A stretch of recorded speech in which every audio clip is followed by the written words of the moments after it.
નમસ્કાર મિત્રો, સ્વાગત છે તમારું અમારા નવા વિડીયોમાં। આજે અમે તમને જણાવીશું કે લોકો પૈસા મેળવવા માટે વિવિધ પગલાં લે છે। દિવસ રાત મહેનત કરે ને લોકો વધુમાં વધુ પૈસા કમાવાનો પ્રયાસ કરે છે, પરંતુ એવા ઘણા ઓછા લોકો છે જેમને પૈસા કમાવામાં સફળતા મળે છે। મોટાભાગના લોકોને નિરાશાનો સામનો કરવો પડે છે। જો વર્તમાન સમયમાં જોવામાં આવે તો પૈસાની તમામ લોકોને પ્રથમ જરૂરિયાત છે। પૈસા વિના કાંઈ પણ શક્ય નથી। પૈસા દરેક જગ્યાએ જરૂરી છે। તમે વિચારી શકો છો કે પૈસા વિના જીવવું ખૂબ જ મુશ્કેલ છે। શાસ્ત્રોમાં એવી ઘણી રીતો છે જેની મદદથી કોઈ વ્યક્તિ સંપત્તિ મેળવી શકે છે અથવા વધારી શકે છે, પરંતુ આજે અમે તમને શાસ્ત્રમાં આપેલા પગલાં વિશે નહીં, પરંતુ વડીલોએ આપેલી સલાહ વિશે કહીશું। હા, વડીલોની સલાહ મુજબ સાંજે જો આ કોઈ કામ કરવામાં આવે તો તેનાથી પૈસા મળવાની સંભાવના વધી જાય છે। તો ચાલો જાણીએ એ કઈ વસ્તુઓ છે। જો કોઈ પણ વ્યક્તિને તેના જીવનમાં જેની જરૂર હોય છે તેવું પૂછવામાં આવે છે તો તે શાંતિથી સુખ અને મર્યાદિત શક્તિની ઈચ્છા કરે છે। આજના સમયમાં પૈસા વિના જીવવાનું વિચારવું પણ અશક્ય છે। સંપત્તિ વૃદ્ધિ અને સંપત્તિના ઘણા પગલાં વિશે તમે વાંચ્યું જ હશે। તમે આ ઉપાયો અજમાવ્યા જ હશે અને તેમાંથી ફાયદો થયો હશે, પરંતુ આજે અમે તમને અમારા વડીલોએ આપેલી સલાહ વિશે જણાવવા જઈ રહ્યા છીએ। આનું પાલન કરવાથી જીવનમાં સુખ, સંપત્તિ અને સુખની શરૂઆત થાય છે। સૂર્યાસ્ત દરમિયાન કરો આ કામ। આપણું પૂજાગૃહ એ આપણો એક ખૂબ જ મહત્વપૂર્ણ ભાગમાં માનવામાં આવે છે। વડીલોની સલાહ મુજબ પૂજાગૃહમાં ક્યારેય પૂર્વજોની તસવીર ન રાખશો। આ સિવાય જો તમે પૂર્વજોની તસવીર તમારા ઘરની અંદર રાખી છે તો તમારે સૂર્ય ડૂબતો હોય ત્યારે તમારી પૂર્વજોની છબી સામે દીપ પ્રગટાવો।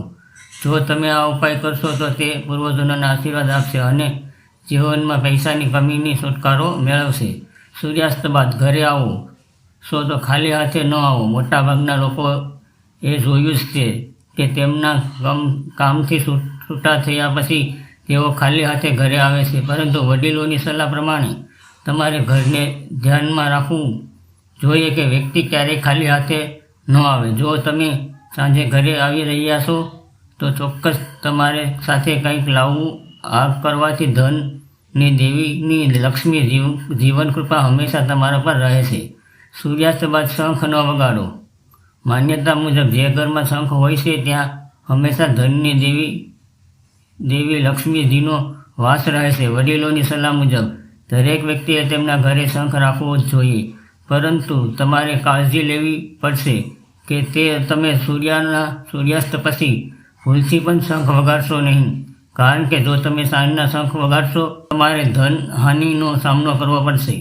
આ વાતનું રાખવું ધ્યાન, નકર નારાજ થશે માતા લક્ષ્મી। વ્યક્તિએ સવારે અને સાંજે પોતાના ઘરની અંદર પૂજા અને આરતી કરવી જોઈએ।